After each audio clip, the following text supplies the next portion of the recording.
Hi there. I recently held a workshop for parents of children going into year 7, and it was a lovely, low-key, friendly event. But I thought what I'd do for the people who couldn't make it was just quickly put together this film with an idea of the main thing we did and why we did it. Firstly, I think we all recognised in the group that our children are experts at primary school. By the time they get to year 6, they know it inside out. They know their school inside out. But they don't know what they don't know. And maybe we've forgotten what we do know.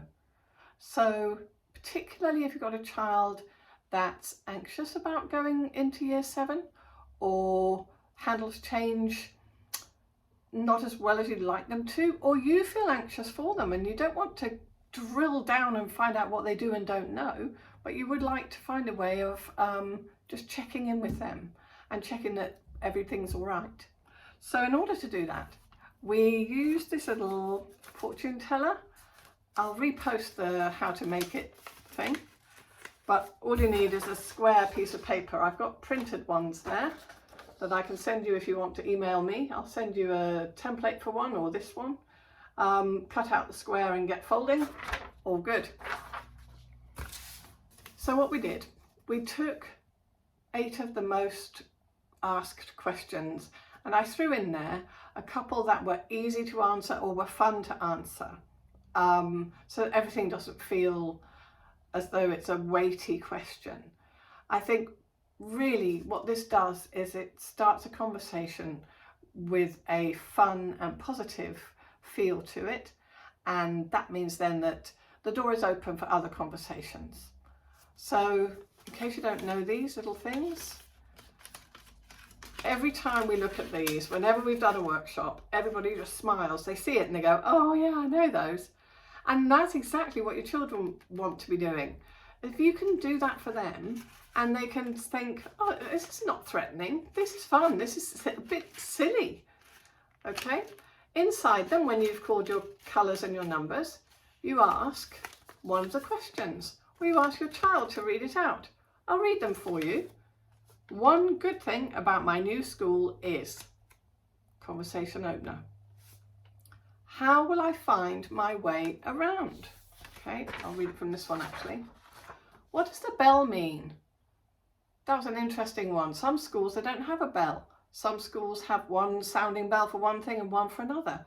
But your secondary school might have a different system. And if your child's sensitive to loud noises, then that is something that you need to almost have a dress rehearsal, or at least some familiarity. That's what it sounds like. That's what it means. And it might sound once for the change of the lesson and once again by the time you should be in your next lesson. That might be new to your child, depending on what sort of school they've been to, whether it's been a larger or a smaller school setting. If you come across a question you don't know the answer to, or they don't know the answer to, that's one where you go, we need to find that out. Do you want to know that? How can we do that? Should we look on the school's own virtual look around for the year 6, 7s and see if it's an answered question on there?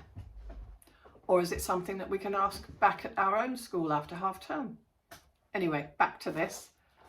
What about homework? I've left that quite open. What about homework? How much will I get? How will I do it? Where will I do it? And when? Who could help me? Those are questions that your child may or may not want answered. They might not know yet that they don't have the answers to those because they've never thought it through before. Okay, when can I use my phone? That's a really huge one. There might be a school policy for that. In fact, there probably will be. Policies are different from school to school, so it's worth finding out. You don't want to get yourself into a bit of a pickle for no good reason. Right, what will I eat and when? That's a nice thing. One of the nice things about secondary school, certainly for the children I've taught, has been the idea that they get really nice food and they get to choose. Sometimes they're going to use their fingerprint to pay for that. And there's a time to learn that in practice, but it doesn't hurt to know. Actually, I can see on your portal as a parent what you spent the money on. you need to stick to a budget. Do you know how you're going to do that? Or you just say go for it. Whatever works for you. I'm not here to tell you how to manage that. I'm just here to say, here's some useful questions that come up year on year. One thing I'm looking forward to, it may be that your child is just desperate to go to a new school, to have a fresh start. Or they may be looking forward to making new friends or subjects that they've never had before. They've been really looking forward to just doing cookery or whatever it's called these days. I know I'm aging myself. What if I need a pencil or a pen? Stuff like that sounds really obvious. But if your child is one of those who's constantly putting things down and leaving them, then they maybe need to think, oh, well, am I going to have a spare pencil in my blazer pocket? Am I going to have a friend and we'll have a deal and we'll just look after each other? Am I going to remember and how that actually I'm packing up from one lesson completely and taking my stuff to another lesson? And I can't afford to leave it behind.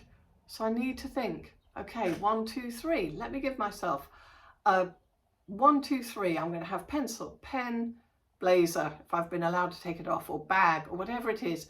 Right, I'm ready, checklist through, off I go. Okay, what's another one?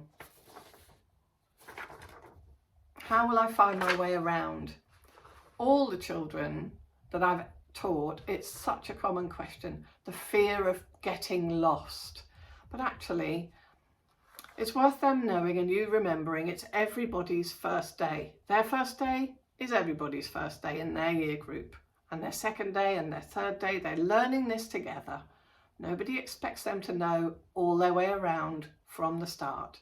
Allowances are made, time allowances, getting lost allowances.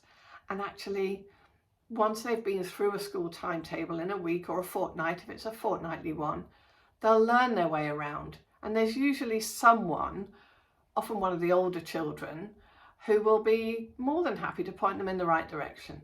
They might even recognise somebody from their previous primary school and be able to approach those people.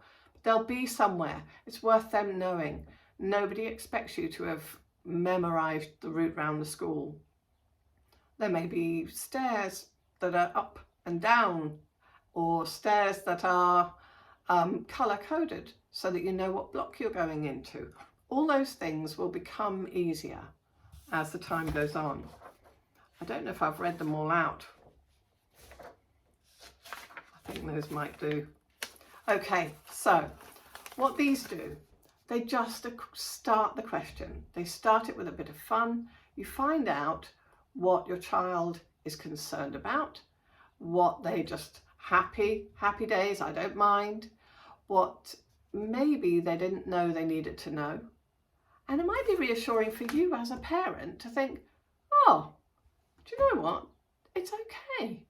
We still have to do a couple of trial runs of how you're going to get there maybe during the summer holiday. Are you going to use public transport and what's that going to look like? There might be other questions that you think, actually, I didn't know she didn't realise this, or she needs to know where to go if she's unwell. But it's worth remembering the whole process takes a full year, okay, one whole school year. So your learning curve is huge in the first term and it becomes easier, but just be watchful and mindful that you keep the door open for those questions so that when they come up during the year, you're ready for them. They don't feel like an interrogation, but they feel purposeful and friendly and helpful, so that you're building your child's resilience and independence without trying to carry them somewhere where they should be walking. Yeah, if you've got any questions, get in touch with me. I can send you a template for this, and I can send you a blank one as well, because one of the things we found was, okay, I've generated these questions for you, but maybe your child wants to ask you some questions, or maybe you just want to have a bit of fun with a fortune teller. That's fine. I hope that helps, and I might see you at a workshop or online. Thanks for watching.